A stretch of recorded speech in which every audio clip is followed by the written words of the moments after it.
طبختنا طبخة البامية إن شاء الله يا رب على طريقتي تعجبكم. عملت البامية باللحمة اللي هي الخروف، لحمة الخروف. إن شاء الله تكون أعجبتكم وبتعجبكم، اللي بيحب يشوف الفيديو يتابعه من الأول. حبايبي لا تنسوني من اللايك والشير والاشتراك وتفعلوا زر الجرس عشان يوصلكم كل إشي جديد.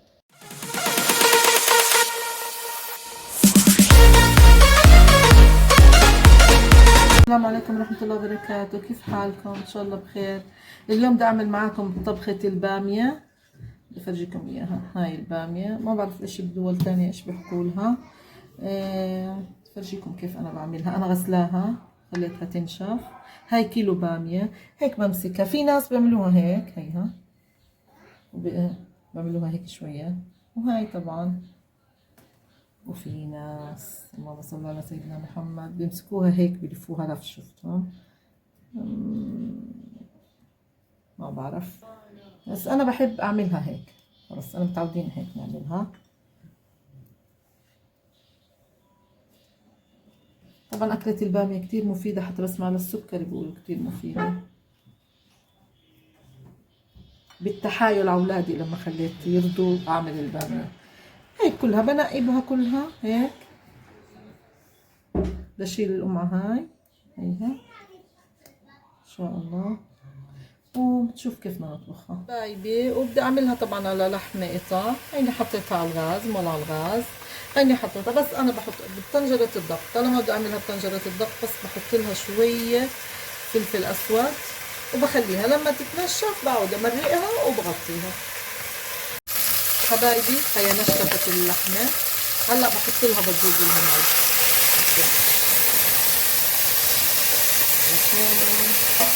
تسلق اللحمة، وهيك أنا بسلق اللحمة.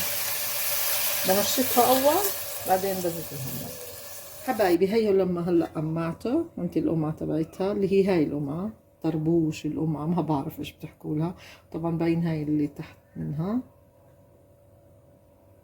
باينها. هلا بدي اقليه. حطيت شوية زيت، هيها حمي. بسم الله الرحمن الرحيم. بقلبه إلا قلبه، بس ما بحرقه، بخليه هيك شوية يتقلع. بسم الله الرحمن الرحيم. واللحمة تقريبا هي استوت بالطنجرة. هيها بخليه هلا بتقلها.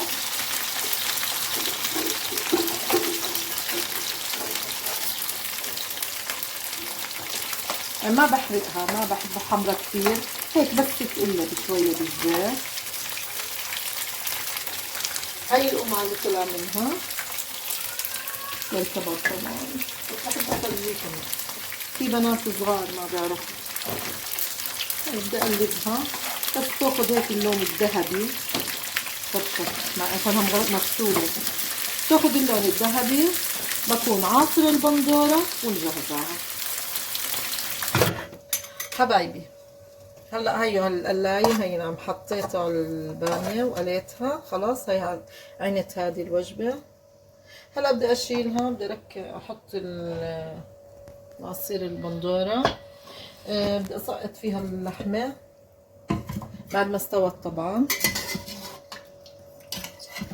بحطها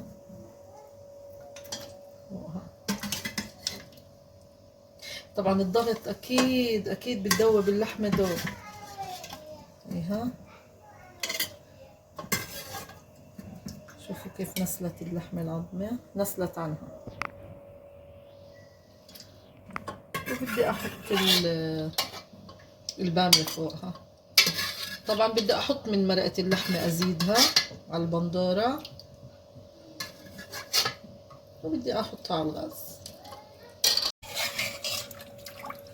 هي الغاز حطيتها، وهلا بدي احط البامية اسقطها. بسم الله الرحمن الرحيم.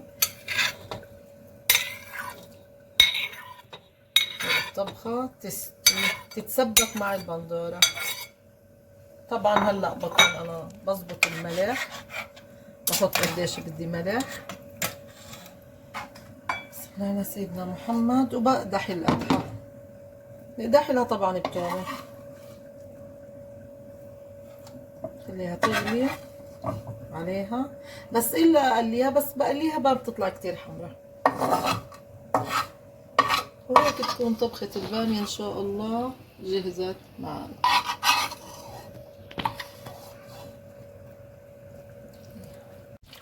حبايبي وقدحت التومة، بعملها زهر. انا ما بكتر تومة، اولادي ما بيرضوا التومة ولا البصل كتير. حتستغربوا. هاي البندورة تقريبا والصلصة تعقدت. شوفوا البامية كلها صارت جاهزة. هلا بدي احط فتحة التومة عليها. وانا ضبطت الملح. في ناس ما بيحبوا التوم والبصل. المجدرة لو اعملها اللي هي كشري ما بيحبوا اولادي احط عليها بصل، يعني اذا حطيت بحط اشي قليل كتير. هيك بنكون تقريبا جهزنا طبخة البامية. وبدي ارش لها بس رشة بسيطة هيك فلفل اسود. طبعا هاي ما بخلي، ما بتضلها هيك تتحرك. وظبطت انا الملح. حبايبي وهيك انا خلصت جهزت طبخة البامية. وتفضلوا معانا، اللي بده رز باكل واللي بده ياكلها في عيش في خبز ياكل. انا دائما بعملها، غسلتها ونقبتها عند القمعة تبعتها زي ما فرجيتكم، وعصرت صلصة البندورة. ولما سبكتها هيك حطيت اللحمة، كنت أنا سلقاها بالضغط. أقول لكم الصراحة بتحسيها دابت دوب. وفلفلت صحن الرز، لأنه مش كل أولادي بيحبوا الرز جنب البامية، بس عندي ولد واحد فعملت له رز. وطبعا حطيت الفلفل. وتفضلوا معنا، وإن شاء الله يا رب تكون طريقتي بطبخة البامية تعجبكم.